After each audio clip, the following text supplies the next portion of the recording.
In a three-phase delta-connected system, it is indeed possible to have three transformers of the same size. The interconnection in a delta system creates a closed loop where each phase is shifted by 120 degrees.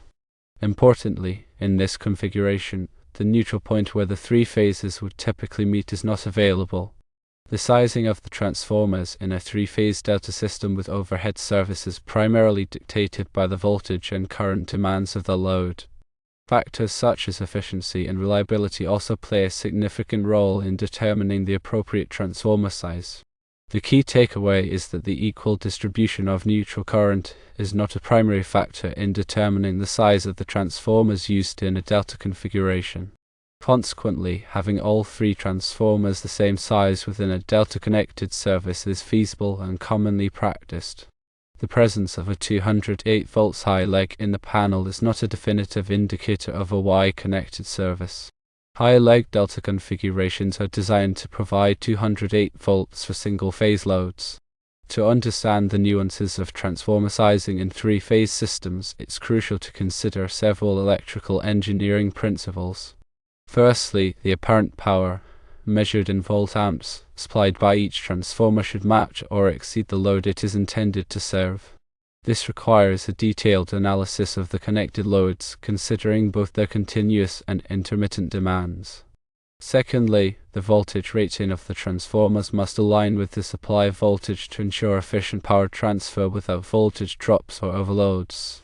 The impedance of the transformers is also a critical parameter. Matching the impedance of the transformers in the delta bank ensures that the load is shared equally among them. A mismatch in impedance can lead to unequal current distribution, potentially overloading one or more transformers and reducing the overall efficiency of the system. Furthermore, the insulation class of the transformers should be suitable for the environmental conditions in which they operate. Factors such as temperature, humidity, and the presence of corrosive substances can degrade the insulation over time, leading to premature failure. Protective devices such as fuses and circuit breakers should be properly sized and coordinated to protect the transformers from overcurrents and short circuits. Coordination studies are essential to ensure that these devices operate selectively, minimizing service interruptions in the event of a fault. In addition, the grounding system must be properly designed to provide a low impedance path for fault currents, enhancing safety and preventing equipment damage. A solid grounding system also helps to reduce voltage transients and improve the overall power quality.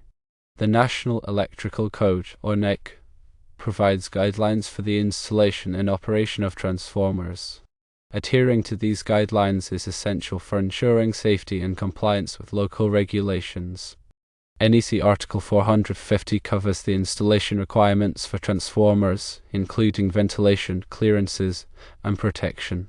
NEC Table 450.3 provides guidance on the overcurrent protection of transformers. NEC Section 250.20 specifies the grounding requirements for electrical systems, including transformers. Consider the scenario where a three-phase delta-connected system is supplying power to a commercial building. The building has a variety of loads, including lighting, HVAC equipment, and receptacles. To accurately size the transformers, it's essential to conduct a load analysis. This involves determining the total volt-amps demand of each load, considering both their continuous and intermittent operation. Total volt-amps demand is then used to calculate the required kVA rating of the transformer bank. For example, if the total volt-amps demand is 300 kV, the transformer bank should have a kVA rating of at least 300 kVA. In a delta configuration, the line voltage is equal to the phase voltage. However, the line current is equal to the square root of 3 times the phase current. This relationship must be considered when calculating the current flowing through each transformer. The transformer impedance should also be carefully selected to ensure proper load sharing. If one transformer has a significantly higher impedance than the others, it will carry less current, potentially leading to overloading of the other transformers. The insulation class of the transformer should be appropriate for the environmental conditions. In a hot and humid environment, a higher insulation class may be necessary to prevent premature failure. Protective devices such as fuses and circuit breakers should be sized to protect the transformers from overcurrents and short circuits. The grounding system should be designed to provide a lower impedance path for fault currents. This helps to minimize voltage transients and improve the overall power quality. Maintaining and inspecting transformers regularly is critical. This includes checking the oil level, inspecting the bushings, and testing the insulation resistance. Regular maintenance can help to identify potential problems before they lead to costly failures. For example, NEC Section 450.13 requires that transformers be readily accessible for inspection and maintenance. NEC Section 450.21 specifies the ventilation requirements for transformers. Additionally, consider the use of energy-efficient transformers. These transformers have lower losses, which can result in significant energy savings over the life of the transformer. Energy-efficient transformers also generate less heat, which can reduce cooling costs. NEC Section 450.28 allows for the use of dry-type transformers under certain conditions. Dry-type transformers do not use oil as a coolant, which can reduce the risk of fire and environmental contamination. Furthermore, harmonic distortion can affect the performance of transformers. Harmonic currents can cause overheating and reduce the lifespan of transformers. Harmonic filters can be used to mitigate the effects of harmonic distortion. When dealing with a high-leg delta system, special attention must be paid to the voltage imbalance. The voltage on the high leg is approximately 1.732 times the voltage on the other two phases.